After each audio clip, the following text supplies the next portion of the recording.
Amigos, ¿cómo están? Su servidora y amiga Rosita Buchos los saluda a nombre de mi querido Vicente, que pues realmente no pudo estar hoy con nosotros, pero aquí estamos para platicar temas muy interesantes. En unos momentos también Frank Díaz se unirá también. Y Chignawi está aquí, como siempre, en la parte técnica. Y les habíamos comentado que iba a estar Toño Gómez y David Toño también se le atravesó un avión y anda volando ahorita. El tema de que hicimos una breve pausa, porque ustedes saben que estamos hablando sobre los símbolos sagrados.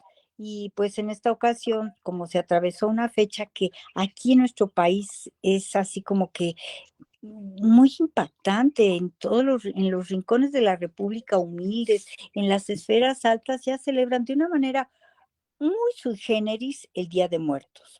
Entonces, la pregunta para nosotros que andamos tras de nuestras raíces es cómo surge esto, qué parte hay de lo nuestro aquí en esto que estamos, en este mundo que estamos viviendo.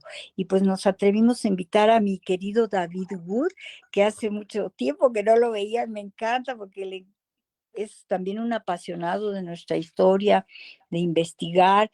Y David, pues antes que nada, te saludo, mi rey, ¿cómo estás, David Wood? Muy Bienvenido. bien, muchas gracias, buenos días. Saludos a todos.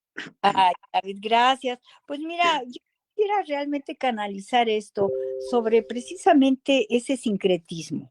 ¿Cómo empieza? ¿Cómo llega a nosotros esta revoltura que ya tenemos y qué partes prehispánicas existen en las ceremonias que en la actualidad estamos festejando, entre comillas?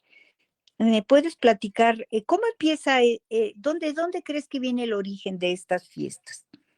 Bueno, en el tiempo, por supuesto que todo esto empieza con la llegada de los invasores españoles en 1517 al área maya y ya específicamente en 1519 en Tenochtitlan, después de 2 años de cruenta resistencia, ya el 23 de agosto, ya en fecha gregoriana de 1521, baja el escudo, capitulan eh, los ejércitos mexicatenochcas y mexicatlatenolcas, liderados por el joven abuelo Cuauhtémoc-Sin, Tetlepanquetzal y otros guerreros. Y en ese momento se puede decir que culmina lo que llamaríamos el periodo prehispánico. De ahí viene la palabra pre, antes, hispánico, la Hispania o la España, ¿ves? Entonces, en ese momento, ya con el dominio del invasor español, pues además que hizo algunas alianzas con algunos grupos, digamos, opositores a los mexicatenochcas en ese momento, 1521, empieza el periodo que vamos a llamar virreinal por los virreyes o colonial, que bueno, de alguna manera es erróneo llamarle colonial porque esto viene de la palabra Colón o del nombre de Cristóbal Colón. Y realmente Cristóbal Colón pues nunca pisó las tierras de lo que ahora es México y que antes era la antigua Anáhuac. Entonces, pues son formas de llamarle, ¿no? Colonial o, por ejemplo, llamarle indígena a los indígenas, que esto viene de la raíz indi o indios, ¿no? Por un error que los españoles creyeron haber llegado a la India y obviamente pues no fue así, ¿no? Entonces, bueno, todo este tipo de lenguajes que se han utilizado, que es erróneo, pero pues de alguna manera es la forma en que la gente lo entiende. Llamarle, por ejemplo, caballeros a los guerreros, pues obviamente aquí no hubo caballos, o llamarles tigres, que tampoco hubo tigres, en fin. Entonces es todo ese tipo de cosas como colonia, coloniaje, indígenas, caballeros, tigres, etcétera, ¿no? En realidad aquí todo tenía su nombre en las lenguas originales, como el náhuatl, como las lenguas de los grupos otomangue, como el otomí, otras lenguas como los grupos mayenses, el chol, cholano, el maya yucateco, etcétera, ¿no?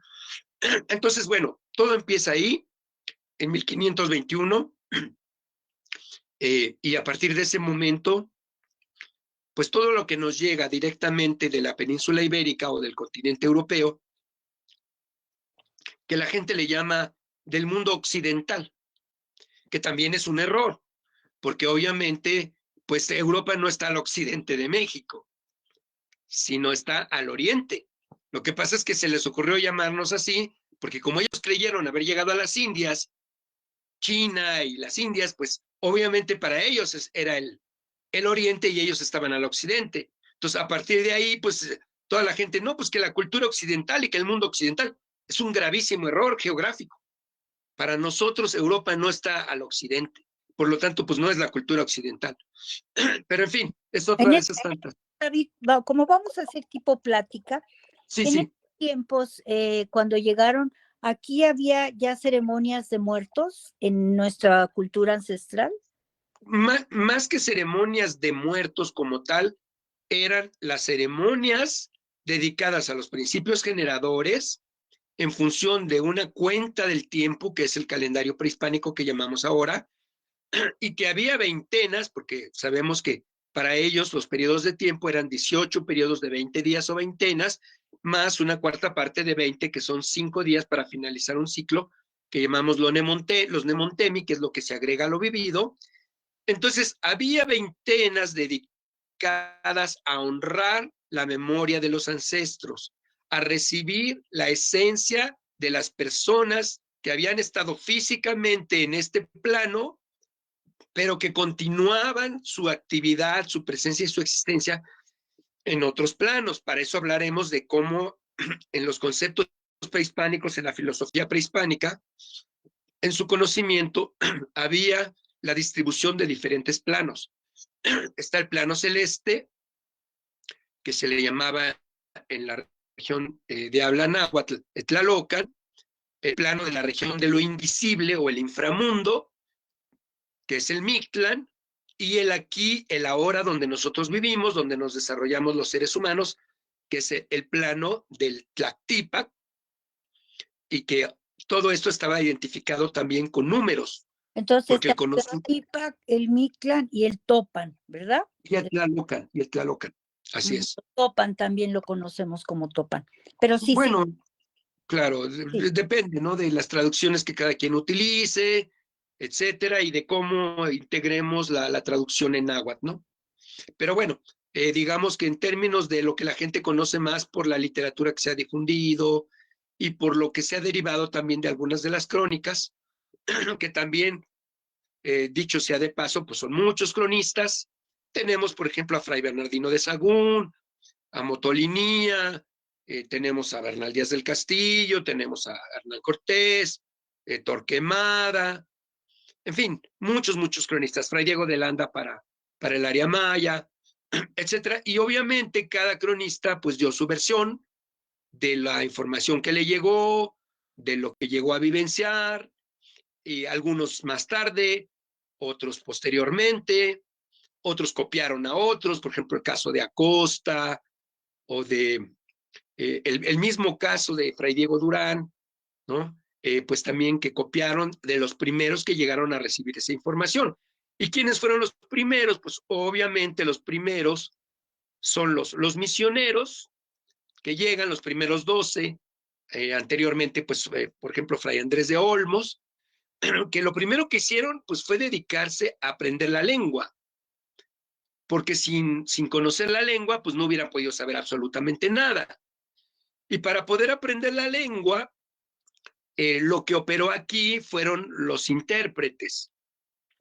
En su caso, por ejemplo, tenemos los primeros intérpretes con Hernán Cortés, fue Jerónimo de Aguilar, que bueno, había sido un soldado español que llegó antes de las diferentes invasiones en los territorios y que él pues quedó náufrago y que obviamente, por ejemplo, Gonzalo Guerrero, se adaptaron a la sociedad prehispánica de acá, aprendieron la lengua, pero ellos pues conservaron su lengua castellana, ¿no? Porque bueno, también hay otras cosas que hay que señalar, estaría largo esto, de que siempre decimos los españoles, pero realmente en ese momento todavía ni siquiera España se llamaba España, eran reinos, como los reinos de Castilla y de Aragón. Entonces, pues lo que hablaban en ese momento, pues eran el castellano de Castilla, que fue la base de lo que ahora llamamos español, o el aragonés, pero ahí mismo en la península ibérica había diferentes provincias. Tan es así que actualmente todavía pues está, por ejemplo, el catalán, que no está totalmente integrado al Estado español actualmente, el País Vasco, que también tiene sus diferencias y que es otro idioma, en fin, ¿no?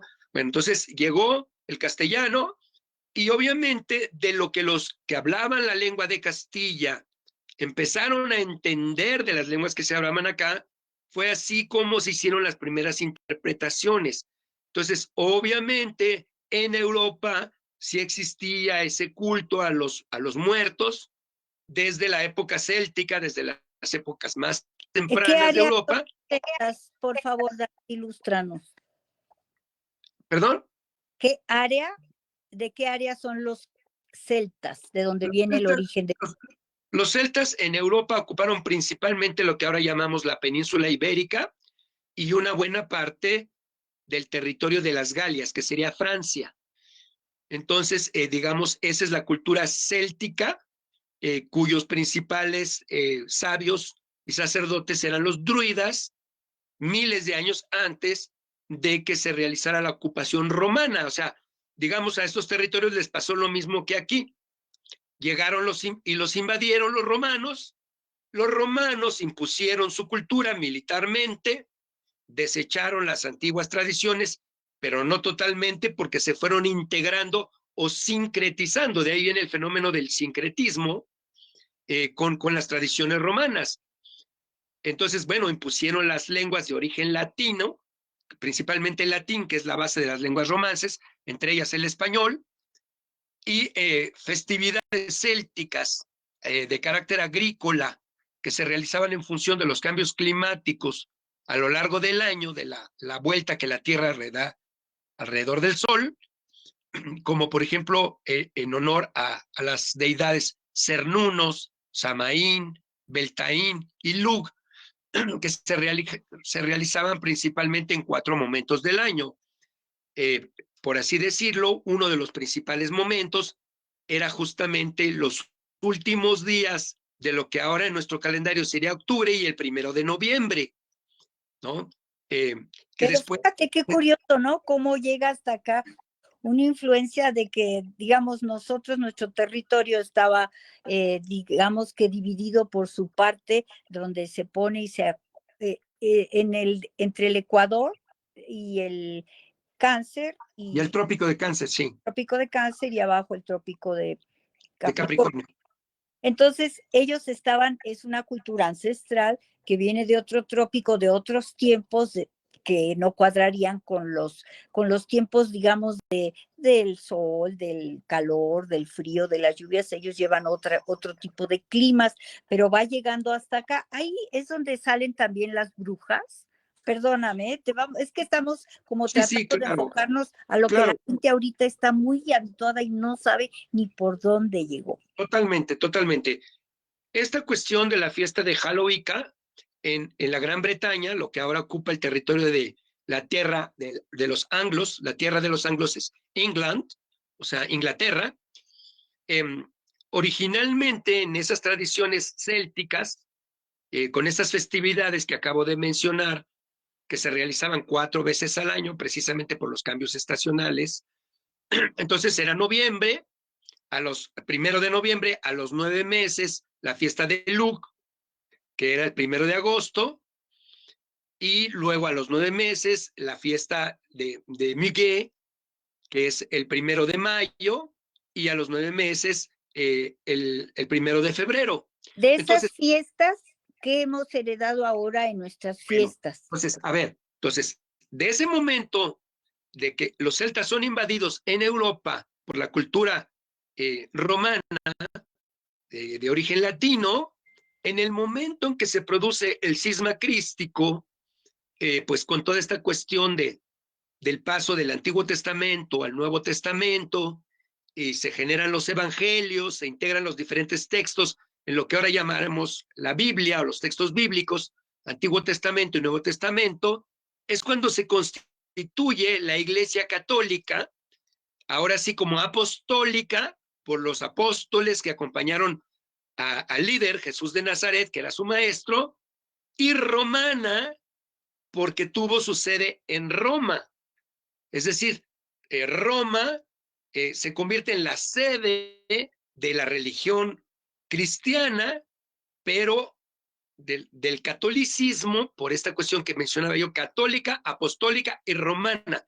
Entonces, en ese momento es cuando inicia toda la serie de santos, de mártires, de santas que se van a integrar al martirologio europeo ya propiamente, que es el que va a estar vigente en la época medieval, feudal, que es la que va a corresponder a esa idiosincrasia espiritual que llega con los invasores españoles y también un poco influenciada por la invasión moresca o árabe en España también. Entonces, en ese momento es donde se produce por sincretismo el paso de las antiguas deidades célticas a su identificación con los santos del martirologio apostólico y romano. Entonces, ¿qué pasa? Que, por ejemplo, la festividad, ¿no? Ya las dije las 4, Cernunos, Beltane, Samaín, Lug. Entonces, la del 1 de agosto pasa de las fiestas de las luces, se pasa a convertir en Nuestra Señora de los Ángeles, por una advocación mariana. La del el 2 de febrero, 2 de febrero, pasa a convertirse en la Candelaria, por la fiesta de las candelas, que tiene su historia, ¿sí? ¿No? Que ahora, pues, es justamente la fiesta mariana de la purificación de la Virgen, bendición de las semillas y todo esto. La de mayo se pasa a convertir en la festividad de la Santa Cruz, por la historia de Santa Elena y la cruz que utilizó, las astillas que se guardaron de la cruz original donde fue crucificado Jesús de Nazaret, etcétera. Y la festividad de noviembre se pasa a convertir en la de Todos Santos, es decir, una festividad en que entraban todos aquellos santos que no estaban registrados e instituidos por la Iglesia Católica, Apostólica y Romana, pero que también eran, digamos, merecedores de una festividad, de un recordatorio, de una ceremonia.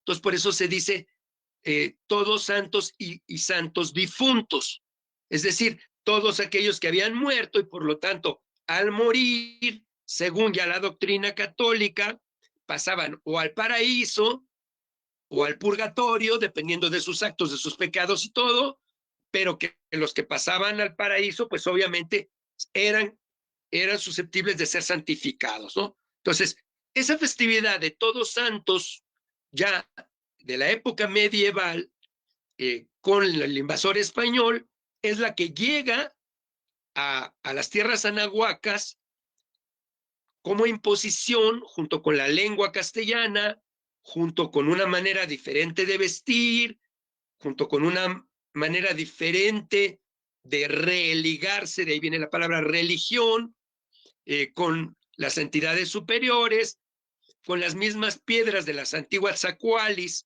o templos prehispánicos, se construyen las iglesias y las catedrales, y en esas catedrales y en esas iglesias empieza el culto traído por los misioneros, cuya función era extirpar idolatrías, que para ellos las idolatrías eran los cultos originarios de estas tierras y que obviamente corresponderían a las veneraciones demoníacas, que no eran aceptadas por ellos y mucho menos por el Tribunal del Santo Oficio en la época de la Inquisición, que viene a entrar de lleno a operar aquí en las tierras anahuacas.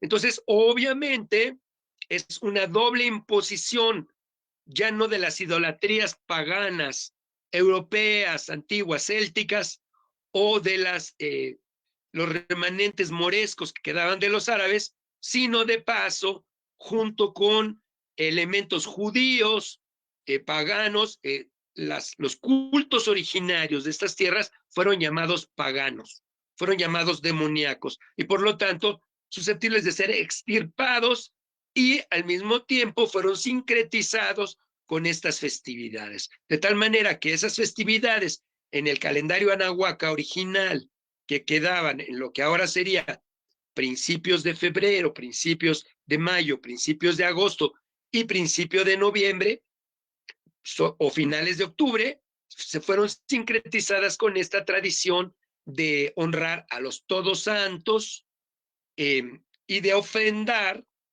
ciertos alimentos que provenía esta tradición desde la época céltica, pero que se mantuvo también en la época cristiana, con las guerras, digamos, para recuperar la Tierra Santa en Jerusalén, templarios y demás, y que se integró a la veneración que había aquí originaria de los principios generadores, entiéndase, elementos de la naturaleza, agua, fuego, viento, tierra, con sus diferentes manifestaciones en náhuatl, como por ejemplo podríamos decir Tlaloc o Chalchutlicue, refiriéndonos al agua, a la lluvia, Huehueteo, al fuego, o por ejemplo en el caso del viento, Ejecatl, Quetzalcóatl, en el caso de la región de lo invisible, que son esos 9 estratos a donde va la esencia de las personas que han descarnado, en el Mictlán, sería el caso de Mictlantecutli y Mictlancíhuatl, que pasaron en el entendimiento europeo a ser algo así como el dios y la diosa de la muerte, que realmente pues es erróneo porque aquí ni había dioses ni había diosas, no es ese concepto europeo de dioses y de diosas. Ni de la muerte tampoco es el mismo. Claro, de politeísmo y todo esto, no para nada.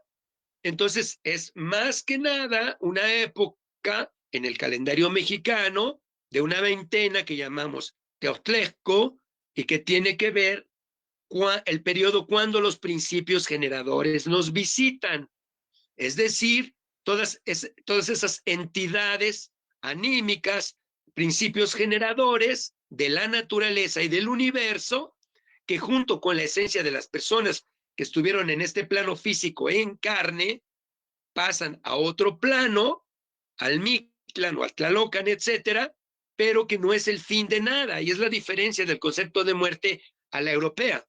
Para ellos es el fin de la vida, y para las culturas prehispánicas anahuacas, más bien, no es el fin, sino simplemente es un viaje, una transposición a otros planos en donde continúa la actividad de estos principios generadores y de las esencias anímicas y que están en contacto con los que estamos físicamente en este plano. Entonces, precisamente ese contacto se da a través del hecho de pensar que justamente en estos días, al colocar la ofrenda, que son los alimentos, y nótese, alimentos no es solamente aquello que se come, sino el alimento de las esencias anímicas es principalmente a través de los aromas. Entonces me refiero yo al aroma que despiden las comidas, de lo que la gente que estaba en el plano físico terrenal le gustaba o degustar, ¿no? O comer. Entonces en ese momento vienen, digamos, sería el equivalente a la europea, lo que llaman alma o espíritu, las ánimas. Entonces vienen en ánima a degustar a través del aroma que despiden los alimentos, a degustar el aroma que despiden las flores, como en el caso del Cempasúchitl, que ahorita hablaremos de ello, y del copal, que llaman en la cultura europea el incienso, que se quema, que se eleva, y que ese aroma del copal, el aroma de las flores, el aroma de los alimentos, junto con el colorido y junto con la conexión anímica de las personas que estamos en este plano, al colocar la ofrenda, entramos en contacto con ese plano de la región de lo invisible, de lo anímico, de los principios generadores que nos visitan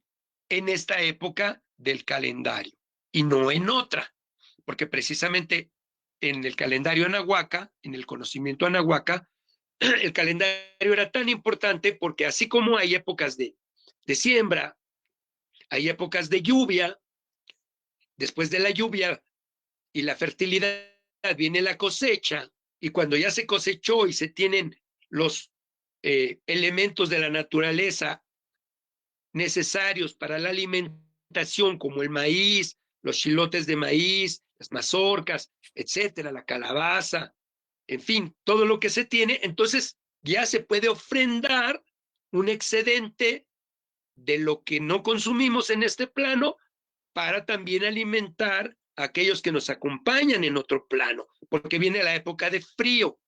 Y al venir la época de frío, entonces ya paran las actividades agrícolas, no hay siembra, no, ya terminó la época de cosecha, entonces viene la época de honrar, de festejar o de ceremoniar. Precisamente por eso nos damos cuenta que para la idiosincrasia popular mexicana, que tiene esa raíz viva desde la época nahuaca y a través de todo el periodo colonial, y que esto no ha desaparecido, precisamente ya iniciando la época de fríos, a finales de octubre, después de los cordonazos que llamamos de San Francisco y de San Miguel, que son cambio en el estado climático, entonces ese friecito que se empieza a sentir a finales de octubre ya con las festividades ya sincréticas de San Juditas Tadeo, que es un culto emergente, de las festividades ya totalmente integradas a lo que llaman ahora Halloween, un Día de Muertos, pero ya es un ambiente festivo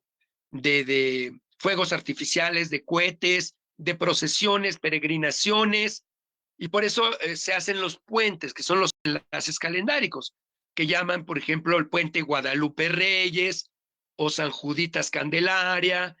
Es precisamente esta época de frío, pero que es donde las familias se reúnen, se recogen para poder degustar los alimentos, sentarse a la mesa, cenar. Entonces integra los sincretismos como la Navidad o la Natividad, que también está en el culto católico, pero que para nosotros en el solsticio de invierno, la cultura nahuaca, el invierno pues es la noche más larga del año, el día más corto, los días empiezan a crecer en función de la luz y por lo tanto se representaba el nacimiento de Huitzilopochtli en el solsticio de invierno, que es el sol, pero como sol niño en su forma de colibrí, con todos los colores del arco iris, representados en los colores tornasoles del colibrí, y que este colibrí se va a convertir y va a tomar fuerza y se va a convertir en la poderosa águila solar, pasando por diferentes estados representados por aves, como el quetzal, como la guacamaya, etcétera. Entonces, esto tiene que ver con el culto guerrero solar de Huitzilopochtli, que antes era colibrí en el solsticio de invierno, y en su camino del solsticio de invierno, 21 de diciembre, al solsticio de verano, 21 de junio. Entonces, precisamente cuando el sol va pasando por el cenit en las diferentes latitudes del territorio anahuaca, y llamamos área maya, es que se va correlacionando con estas festividades que se sincretizaron a la llegada de los españoles. Ajá. Entonces, cada veintena tiene su significado. Oye, David, fíjate que ayer me fui a dar una vuelta al Zócalo, pues precisamente para ver en la actualidad cómo están. Hay una ofrenda monumental y cada estado de la República hizo su pues su ofrenda, ¿no? Lo que sí puedes ver que en todas hay el alimento, Claro. las velas. Hay unas donde sí tienen o calaveras o cosas simbólicas del Mictlán, Sí, y claro. otros donde ya no, son santos. Sí, claro. Es que ese es el sincretismo. Mira, en una tradicional ofrenda, que son muchos años en que se ha venido desarrollando en la sociedad mexicana esto, pues tú te vas a dar cuenta que encuentras el pan, el famoso pan de muerto. Obviamente ese pan, pues proviene de la época colonial sincrética con lo español, porque aquí ni había trigo, ni había pan. Sin embargo, el pan coexiste con la tortilla, que la tortilla, pues es así, por estar hecha de maíz, proviene de la época prehispánica. Hay tamales, ahí sí hay tamales. Sí, hay tamales, ¿no? Que es muy, muy tradicional este alimento. Todavía en muchas comunidades, que llamamos comunidades indígenas, originarias o autóctonas, y que se vienen realizando todos estos ceremoniales y rituales, como por ejemplo el chantolo en el área de la Huasteca, o en la época de Mayo, pues el Xilocruz, o la época, por ejemplo, en Guerrero, por ejemplo, en Citlala, en lugares como Chilapa, Guerrero, pues se realiza todavía la festividad de los jaguares, ¿no? Que son combates en donde los habitantes se colocan máscaras de jaguar y acuden a las cuevas con determinados rituales que todavía tienen una fuertísima raíz prehispánica. Entonces, durante mucho tiempo, estas raíces prácticamente se soterraron, diríamos que casi se olvidaban. ¿Por qué? Porque la prevalencia era precisamente de aquello que quedó como mestizaje de los peninsulares europeos que al vivir y reproducirse en estas tierras anahuacas, a veces hasta forzosamente, porque pues, obviamente hubo muchas mujeres anahuacas que fueron violadas, entre ellas Malinaltzin, Tecuichpoizcaxóchitl, que fue Isabel, llamada, digamos, bautizada Isabel, como hija de Moctezuma, pues obviamente los hijos que nacieron de ahí, de esa integración de padre español, mujer anahuaca o viceversa, pues ya no eran originarios anahuacas puros, ni tampoco peninsulares. Entonces fueron llamados los mestizos, la cultura criolla, que se reconoce como hijos de peninsulares, pero ya nacidos en estas tierras, y ya se hacían llamar mexicanos cuando surge todo esto de la República Mexicana, después de la independencia de la corona española, tras las luchas encabezadas por Miguel Hidalgo y Costilla, por José María Morelos y Pavón, por Vicente Guerrero, con la participación de antiguos generales del ejército realista como Agustín de Iturbide, que consuman, entre comillas, la independencia de la corona española, pero en ese momento inician ya los tratos con las potencias, en este caso llamadas coloniales, que desarrollan las doctrinas como la doctrina Monroe, América para los norteamericanos. Y no me refiero a los norteamericanos originarios, que después fueron llamados despectivamente los de la piel roja o pieles rojas, que además pues tenían sus nombres, Sioux, Cheyennes, etcétera, ¿no? Etcétera. Entonces, llegan los de las 13 colonias, en este caso de Inglaterra, de Alemania, de Francia, de Irlanda, etcétera, se instalan en ese territorio del norte de América, que ahora llamamos Estados Unidos de Norteamérica o United States of America, y desde ahí se empiezan a expandir, dominando lo que para ellos va a ser el lejano oeste, exterminando a los originarios y posteriormente confinándolos a sus reservas, como actualmente lo vemos ahora, ¿no?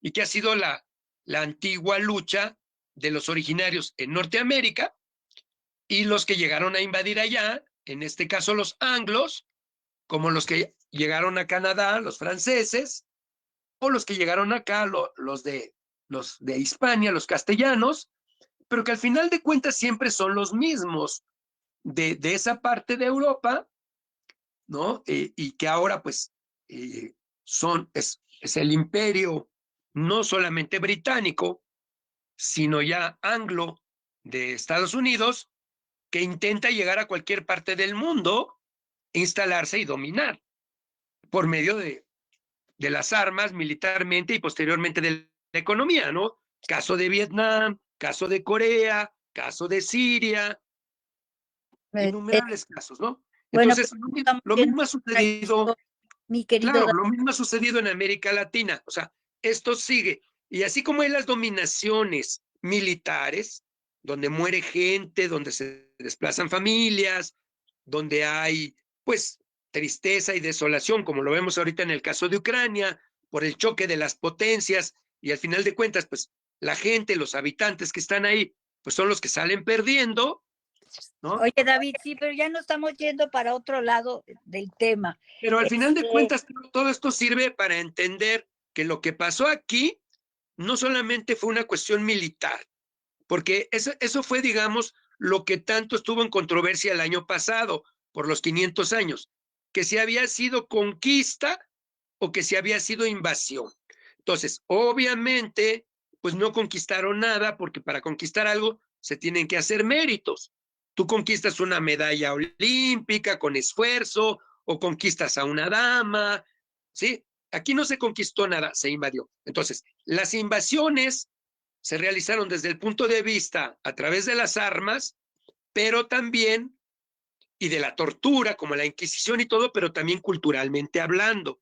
Entonces, ahí es donde retomamos y utilizamos todo lo que acabo de decir para entender que eso que llaman conquista espiritual a través de la religión católica y de la penetración en las festividades y las ceremonias originales de estas tierras, pues también viene siendo una invasión cultural.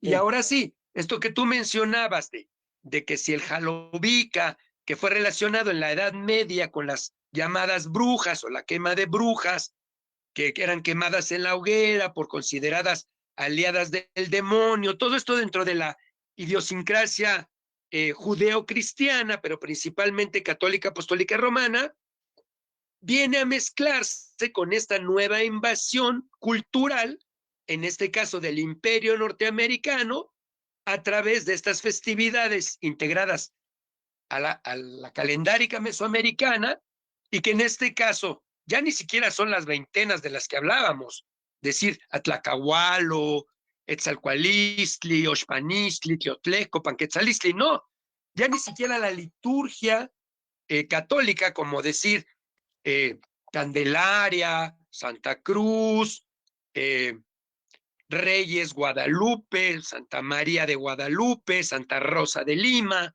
etcétera, Todos Santos, ya ni siquiera eso.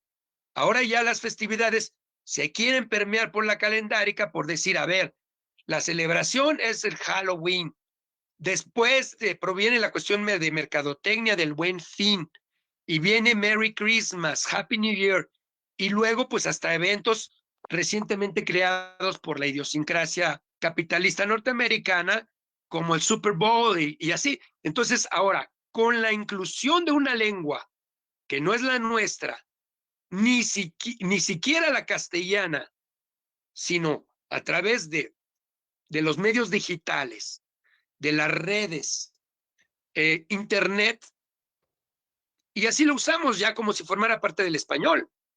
Y net no es una palabra castellana, porque la palabra castellana es red. Ajá. Y web, pues tampoco lo es. Y todo lo que utilizamos, como WhatsApp, como chat, todo eso la gente ya lo toma hablando normalmente como si estuviera hablando castellano. Y eso es una imposición de la lengua anglosajona.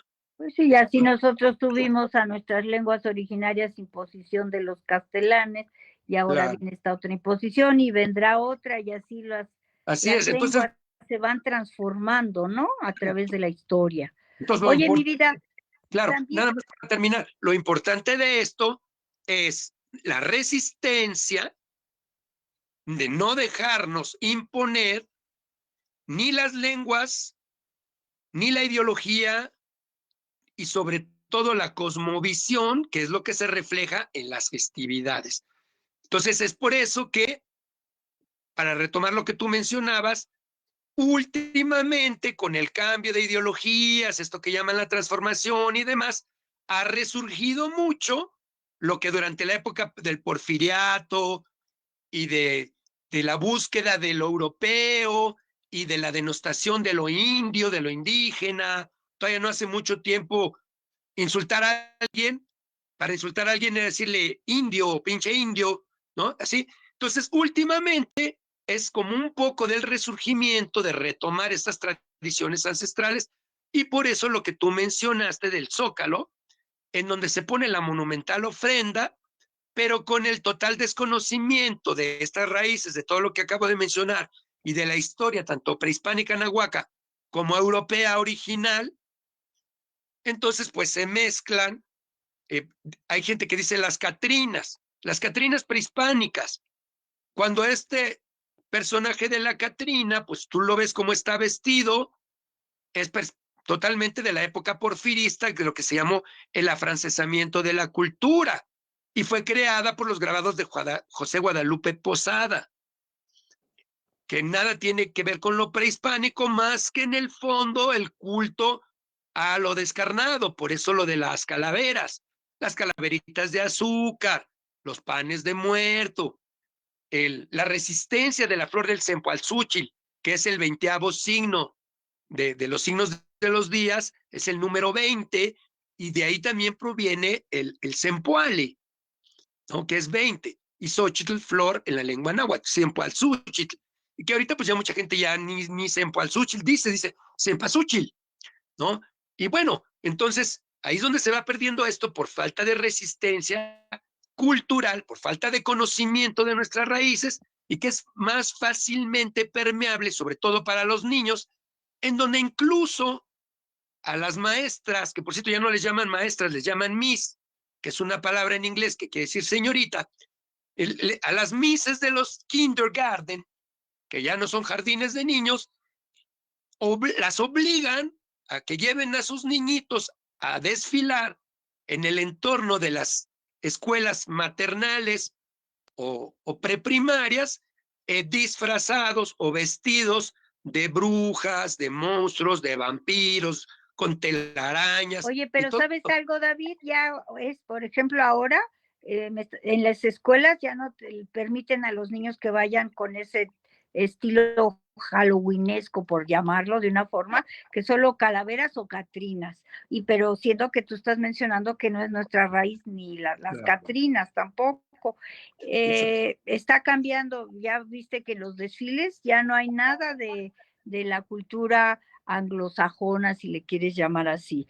Ya no vemos las brujas, ya no vemos los demonios. Por ejemplo, tú te das cuenta que hasta el gobierno, en esto que supuestamente está cambiando porque quieren integrar elementos prehispánicos, vinieron a hacer la película y a filmar la película de James Bond, ¿no? Anglosajona, integraron y corrompieron estas figuras de la cartonería tradicional mexicana que integran estos esqueletos hechos de cartón y demás, y lo que no era ninguna tradición, esto que tú dices que ahora está cambiando, pues está cambiando para mal, porque ahora ya hacen oficialmente y por el gobierno de la capital, hacen el disque entrecomillado desfile tradicional, que no es tradicional, de calaveras, y que para Día de Muertos, y que en ese desfile, tú lo puedes ver en estos días en las calles de Reforma, etcétera, van desfilando zombies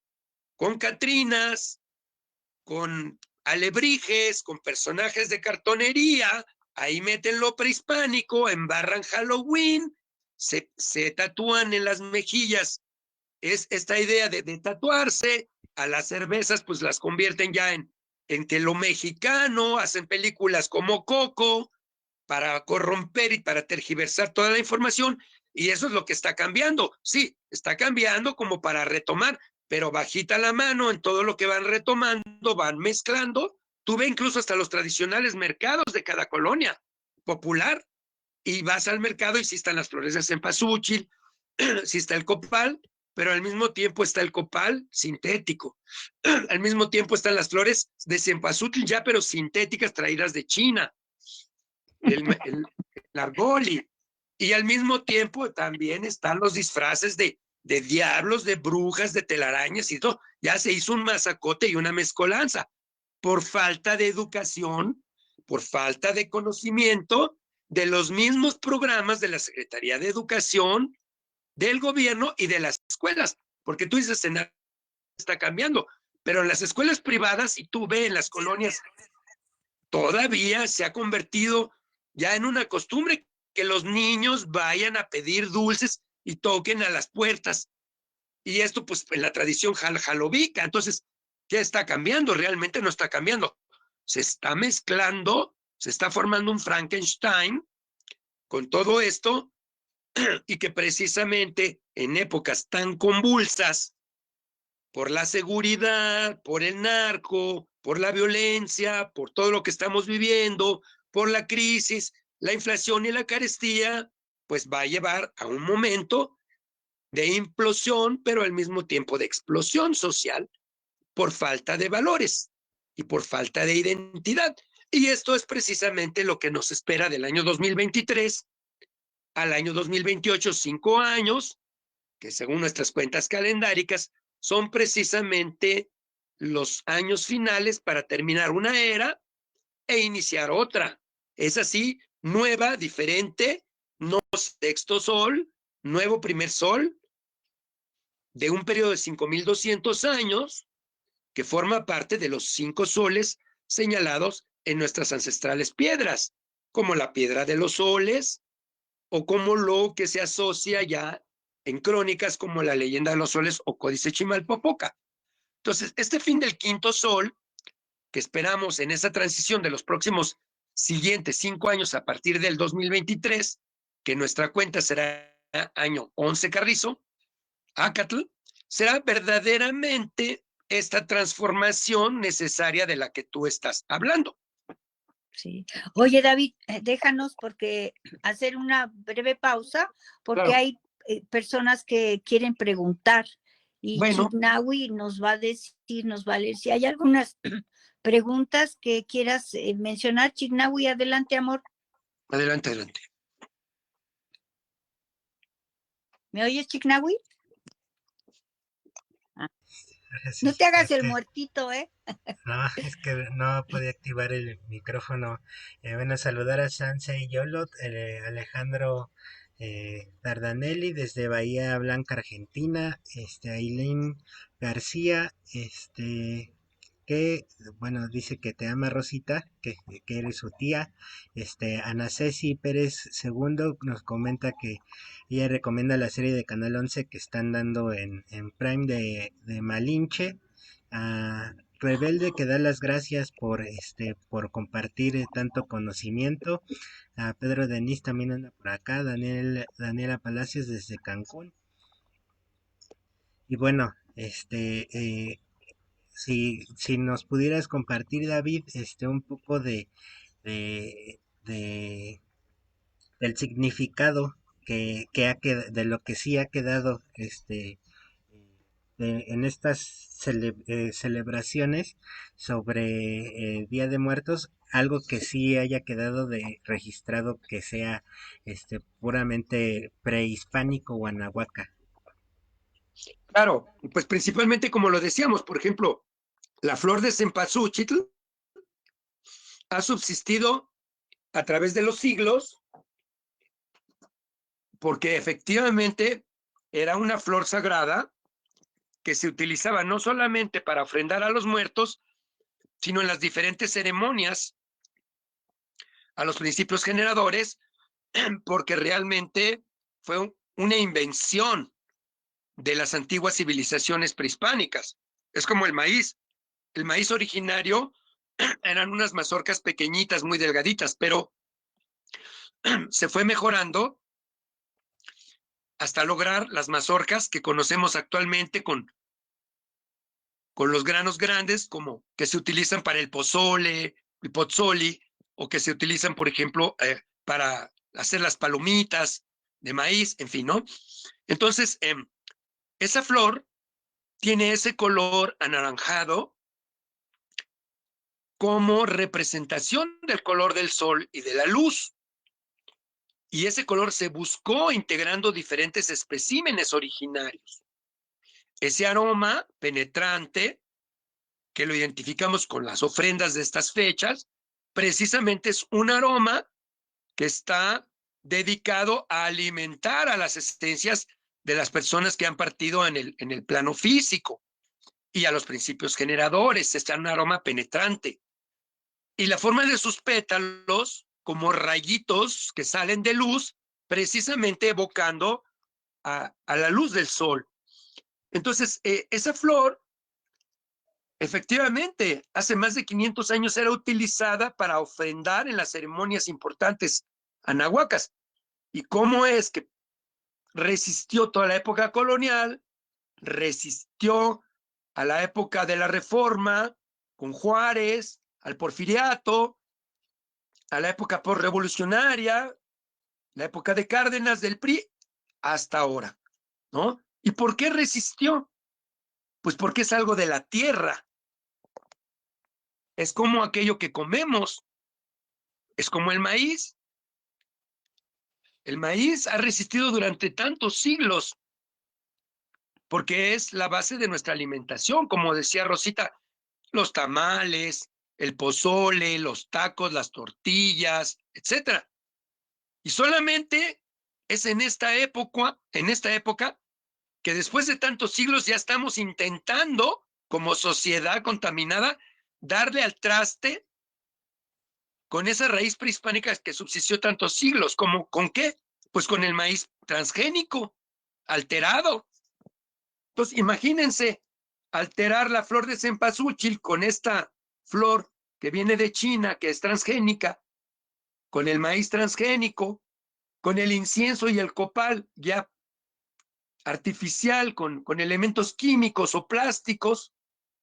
Imagínense darles de comer o alimentar ese aroma a las esencias de los principios generadores que vienen según nuestras creencias y les damos copal o incienso con residuos de plomo, con residuos químicos, si les ofrendamos un maíz totalmente trastocado, pues obviamente no hay armonía con esos principios generadores.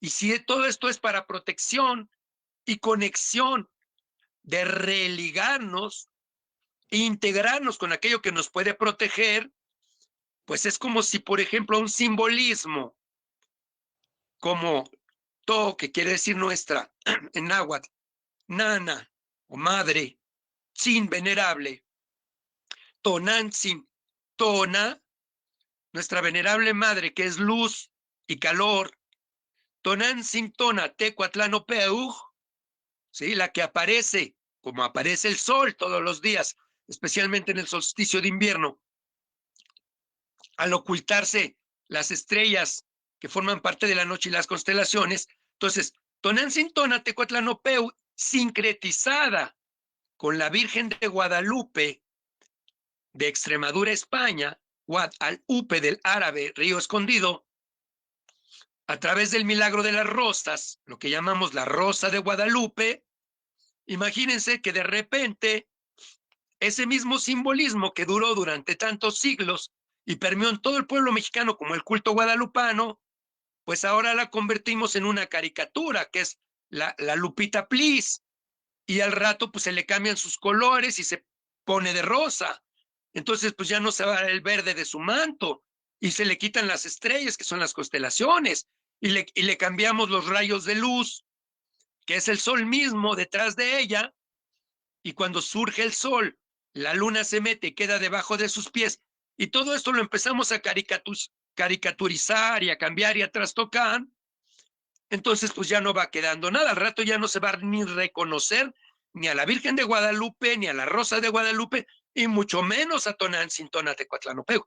Entonces por eso es bien importante reconocer que qué es lo que queda en la ofrenda.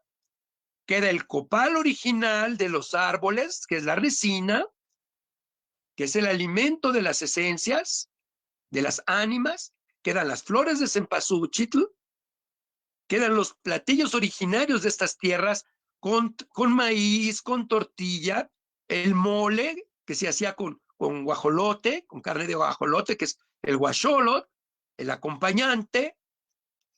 Y unas velas color amarillitas, no la vela blanca de parafina diferente. Claro, porque esas se llaman las velas de cebo, que originalmente es lo que más se asemeja a lo que los arqueólogos han encontrado y que se utilizaba para iluminar en el interior de los subterráneos, como por ejemplo en Teotihuacán, que hay todo un mundo debajo del Teotihuacán que conocemos, ¿no? Por ejemplo, en los subterráneos, en las subestructuras debajo del templo que llamamos de Quetzalcóatl, o abajo de la que llamamos la pirámide del Sol, y en subterráneos como en Xochicalco, etcétera, en cuevas. Entonces se utilizaba eso, y que muchos en las comunidades indígenas todavía las colocan paraditas en el piso, cientos de esos elementos de grasa vegetal o de sebo para iluminar y generar el fuego huehueteo, que es uno de los principios generadores. Entonces, si nosotros queremos poner una ofrenda lo más auténticamente posible, incluso todavía separarnos de lo que ya fue la época virreinal, por ejemplo, en mi casa, con todo este conocimiento, pues ponemos una ofrenda que Rosita conoce y que obviamente ahí lleva maíz, lleva hojas de la mazorca de maíz, de los tamales, espigas de maíz, lleva chile, lleva tomatl, xitomatl, lleva los elementos del copal originario, las flores del cempasúchil originarios, y en lugar directamente de los santos, antes de que fueran sincretizados, como decir un San Pedro, un San Pablo, una Virgencita, un San Juditas, pues directamente ponemos reproducciones a escala de las que están en piedra en el Museo Nacional de Antropología, como Coatlicue,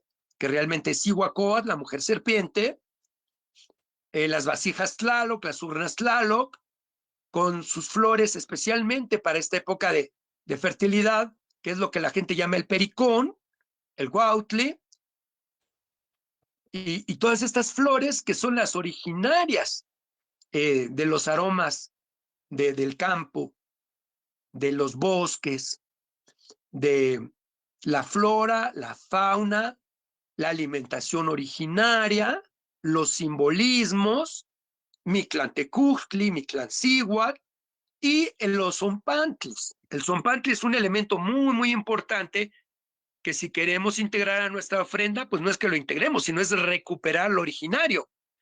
Son como las mismas calaveritas que se ponen ahora de azúcar, con los nombres de los muertitos y todo esto, pero que originariamente pues no había azúcar y se hacían de piedra para relacionarlo con los zompantlis que se colocaban en madera, donde iban los cráneos originarios de los guerreros que habían sido capturados en batalla como trofeos de guerra.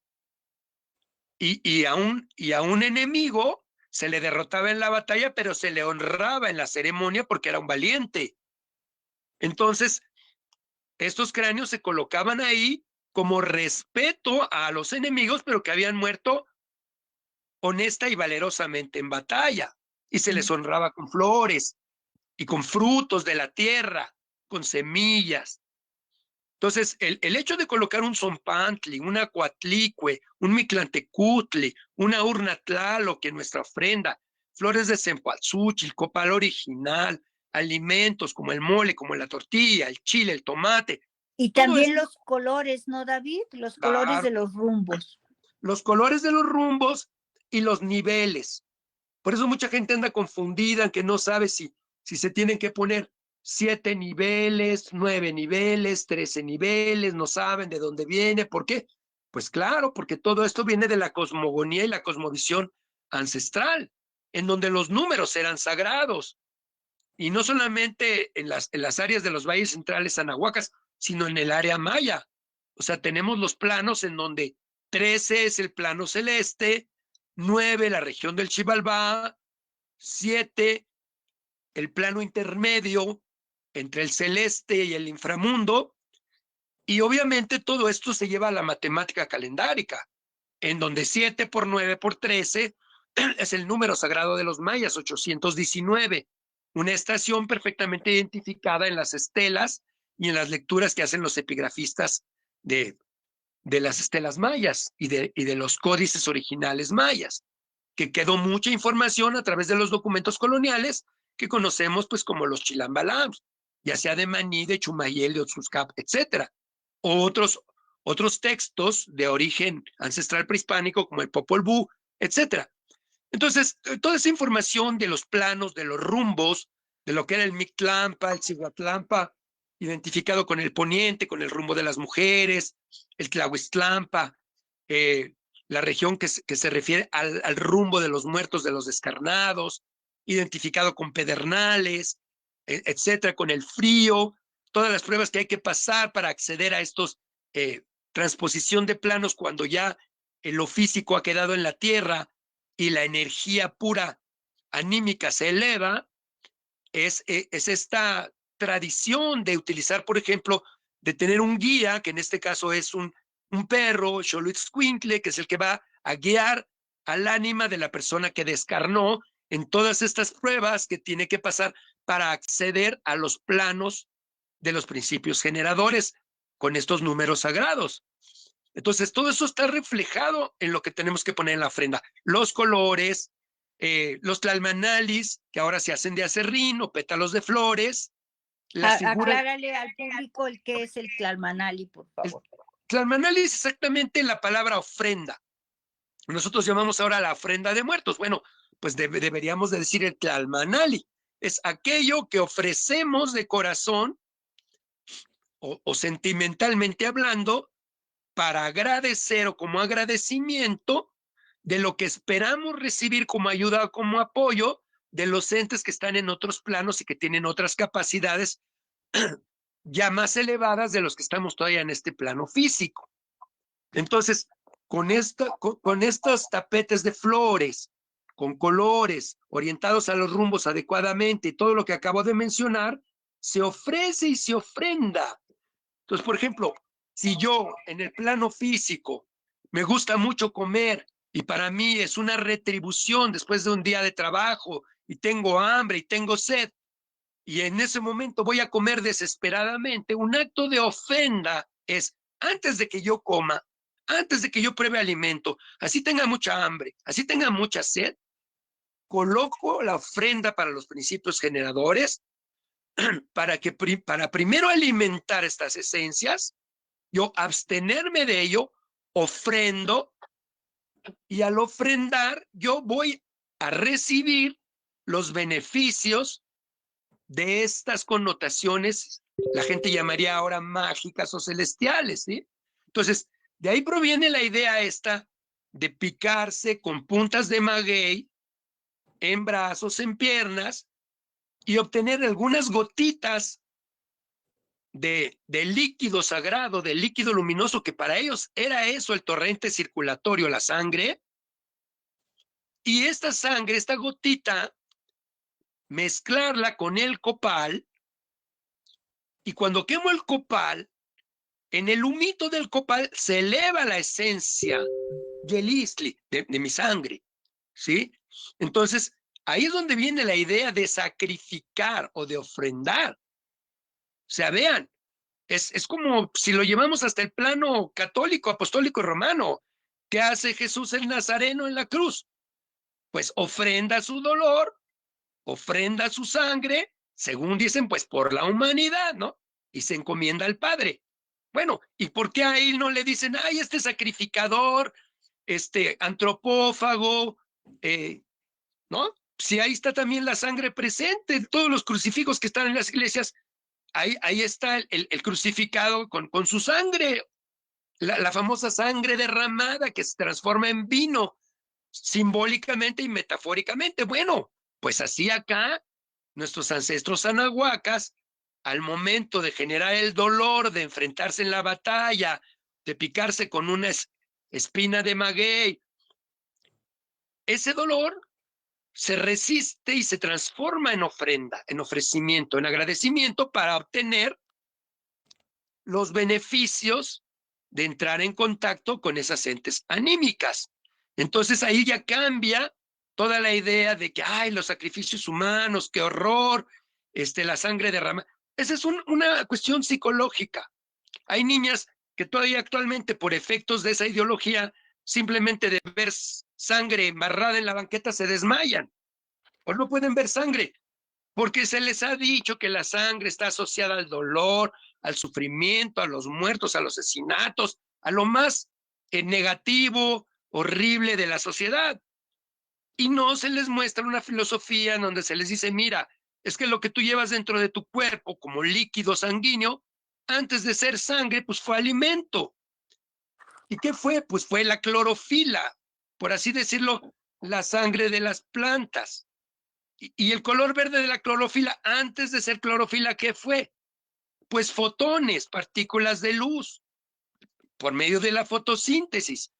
Y los fotones y la luz blanca que proviene del sol, de las estrellas, se transforma a través de la fotosíntesis, lo blanco se transforma en lo verde y lo verde se transforma en lo rojo, que es nuestra sangre, y así otra vez. Entonces, Es ese como la verde, bandera. Oye, me acordaste de la bandera mexicana, claro, verde, blanco claro, y colorado.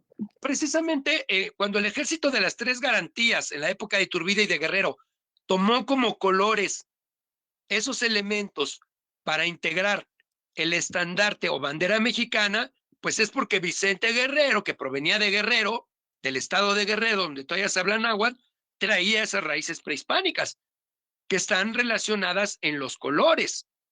Y obviamente, pues por ejemplo, el concepto que tenemos de los 4 Tezcatlipocas, pues cada uno de los Tezcatlipocas tenía su color. Entonces hay el oscuro, hay el Tezcatlipoca blanco, el Iztacauqui Tezcatlipoca, el Tezcatlipoca azul, el Texuqui Tezcatlipoca, que es Huitzilopochtli, y el Tezcatlipoca colorado o rojo, identificado con Xipetotec, el Tlatlauqui Tezcatlipoca. Entonces así, Yayauqui, Tlatlauqui, Texuqui, Iztacauqui, integran los 4 Tezcatlipocas de los 4 rumbos del universo, que no los 4 puntos cardinales, que es muy diferente, en la esencia suprema de la dualidad, en el Omeyocan, y que llamamos Ometeot. Ometeot, ¿sí?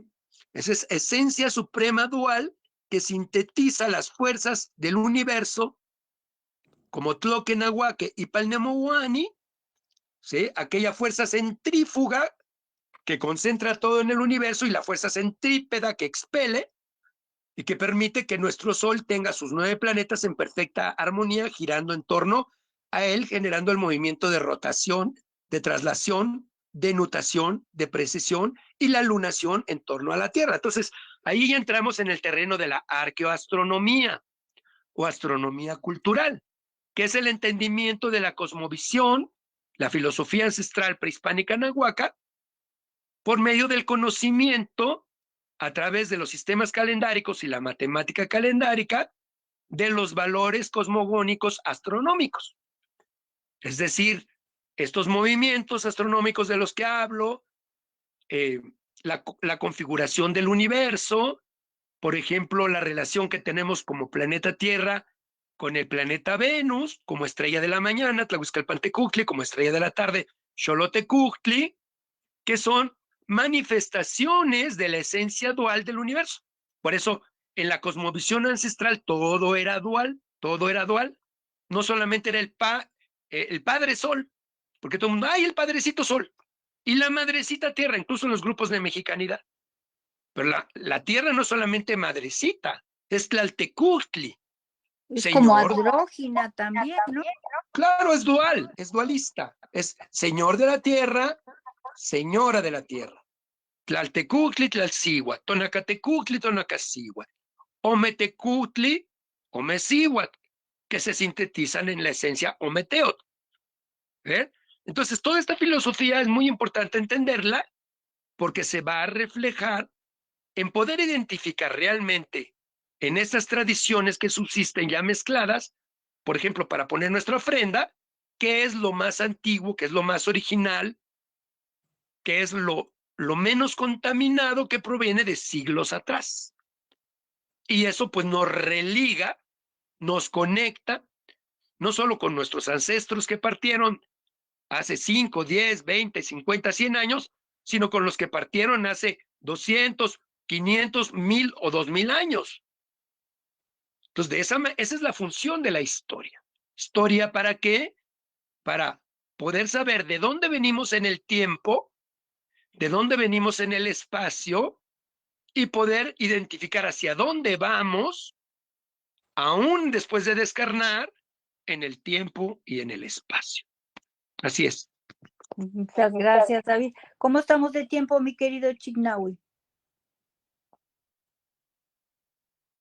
Hola. Oh, Sí, ¿cómo estamos de tiempo?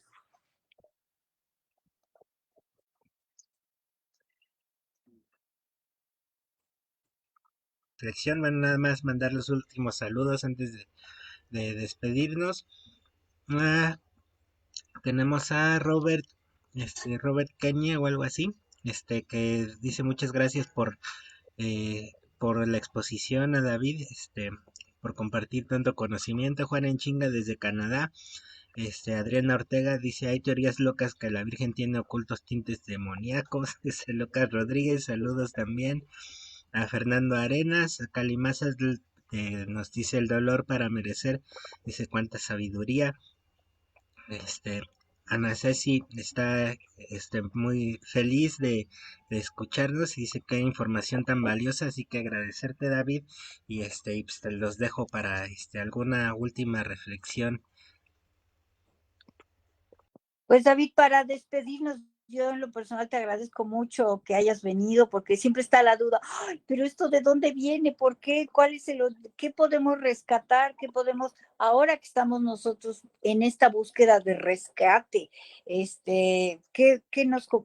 tú danos tu conclusión para terminar, tus palabras, mi amor, como quieras despedirte. Bueno, ya para no alargarme más, pues solamente citaría algunas de las enseñanzas de nuestros ancestros, como el gran Nezahualcóyotl, etcétera, y de nuestros maestros, como el maestro Arturo Mesa Gutiérrez, jefe de nuestro Calpulli Toltecayo, y algunos otros grandes maestros de la mexicanidad que ya han descarnado, como lo fue el maestro Miguel Ángel Mendoza Cuauhcoatl, como fue el maestro Tacatzin Estivalet Corral, el maestro Francisco Jiménez Tlacaelel, Andrés Segura, Jefe Aranda, Mariano Leiva, la maestra Chilonen, Mari Carmen Nieva Iscalotzin, Estrellita Newman, tantos y tantos maestros que a lo largo de los últimos 50, 60 años nos han dejado sus enseñanzas y que han configurado todo este movimiento que llamamos ahora del rescate de la mexicanidad,